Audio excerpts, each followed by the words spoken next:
The message arrived at exactly 11:47 p.m., lighting up his mother's phone in the darkness of her bedroom. 3 words appeared on the screen that would haunt Detective Marcus Webb for the rest of his career. "I forgive you, Mom."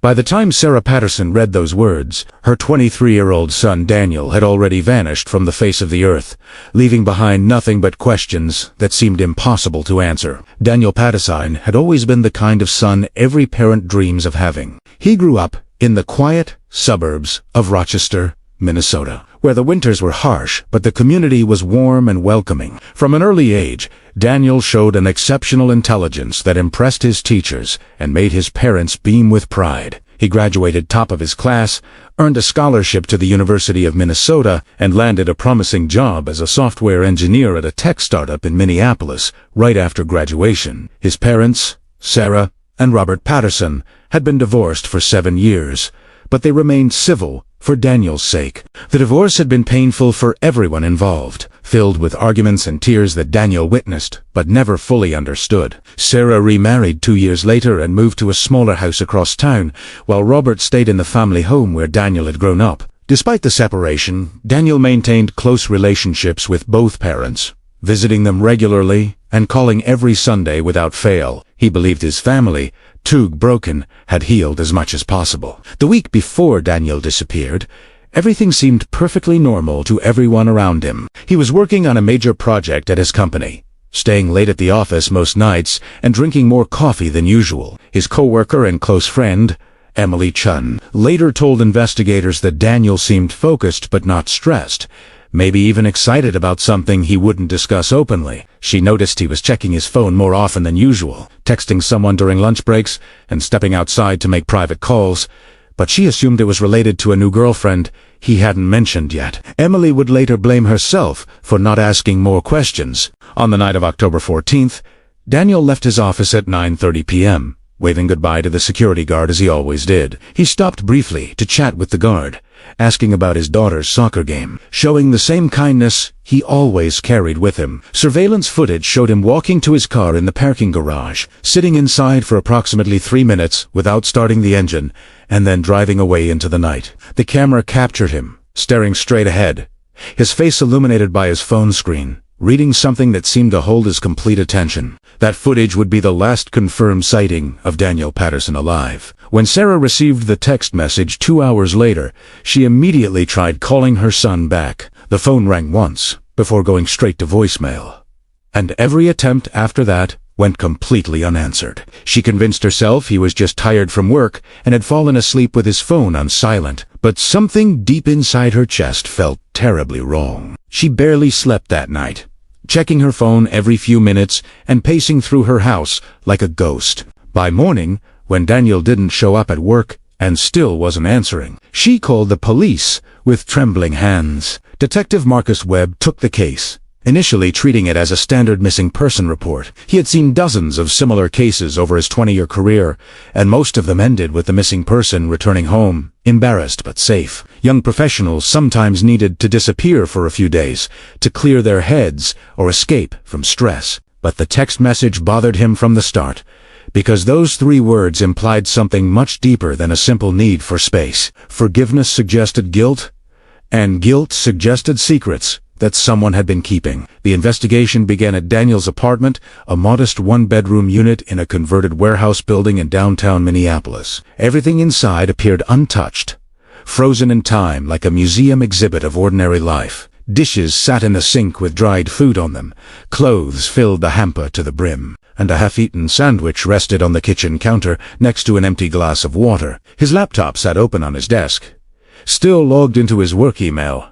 as if he had planned to return any moment. His bed was made with military precision, a habit Robert had taught him as a child. Nothing was missing except Daniel himself and the clothes he was wearing when he left work that night. Detective Webb interviewed Emily Chun first, who broke down crying within minutes of their conversation. She felt responsible for not noticing something was seriously wrong with her friend. She revealed that Daniel had been acting slightly different for the past month, more introspective and often lost in thought during meetings. He would stare out the window for long periods, forgetting to respond when someone called his name. When pressed for details, She mentioned that Daniel had started asking strange questions about forgiveness, about whether some mistakes could ever truly be fixed. He asked her once if she believed children should know the truth about their parents.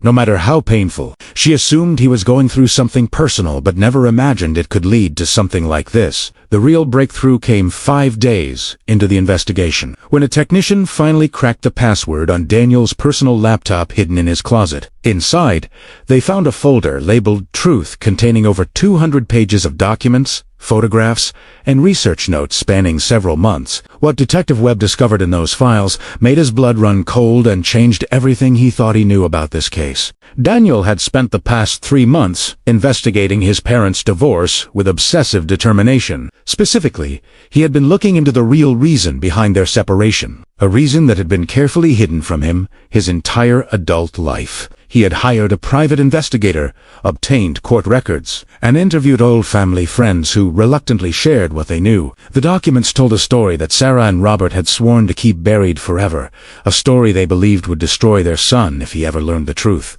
7 years ago, Robert Patterson discovered that Sarah had been having an affair with his business partner, a man named Thomas Bradley. The betrayal destroyed Robert financially and emotionally. As Thomas used inside information from their pillow talk to sabotage Robert's company and steal his most valuable clients. Robert lost everything he had worked for, including his marriage, his savings, and his sense of trust in the world, while Thomas walked away wealthy and completely untouchable. Robert never told Daniel the truth because he wanted to protect him from hating his mother. But the documents in Daniel's folder revealed something even more devastating than the affair itself.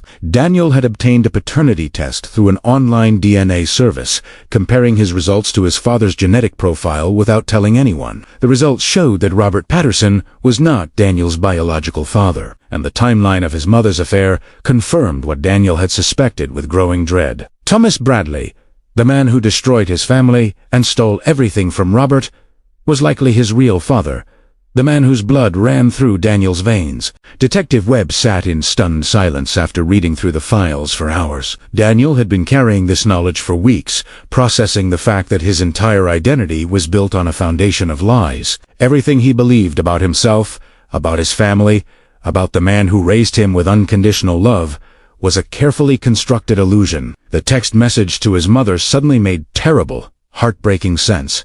Because I forgive you. Mom was not a goodbye, but a final gift from a son who had every reason to hate her but chose compassion instead. The investigation shifted immediately to Thomas Bradley, who now lived in a wealthy suburb outside Chicago with his third wife. When confronted by police at his expensive home, Bradley denied any knowledge of Daniel's existence or whereabouts, but his nervousness was obvious to everyone present. His hands shook as he answered questions, and he refused to make direct eye contact with Detective Webb.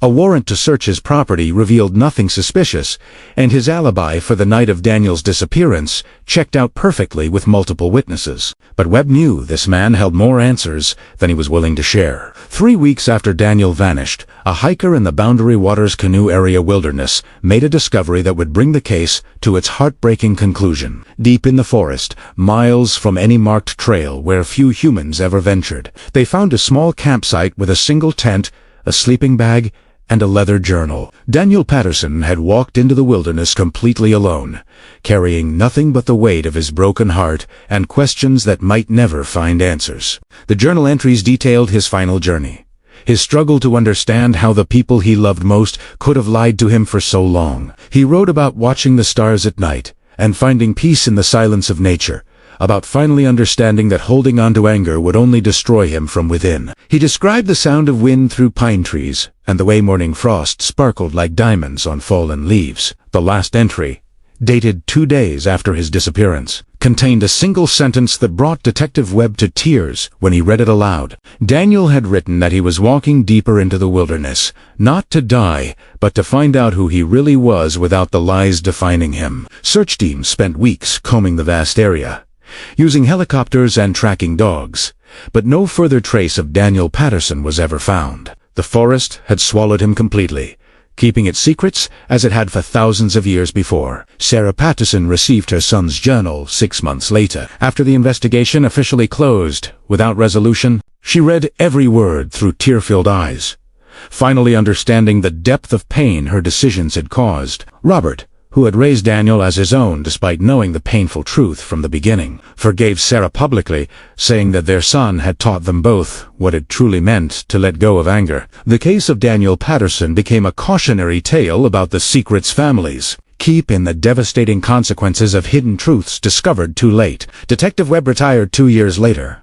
unable to shake the memory of a young man who simply wanted to know who he really was. He kept a copy of Daniel's final text message framed on his desk until his last day, a reminder that sometimes 3 simple words can carry the weight of an entire lifetime of unspoken pain. In Rochester, Minnesota, a small memorial stands in the park where Daniel used to play as a child. The inscription contains no dates, no explanations, just a simple phrase that Sarah chose herself after months of contemplation. It reads, "For Daniel, who taught us that forgiveness is the greatest gift we can give. Every Sunday, without fail, a fresh flower appears at its base, though no one has ever seen who leaves it there." Some say it is Robert, honoring the son he chose to love regardless of blood.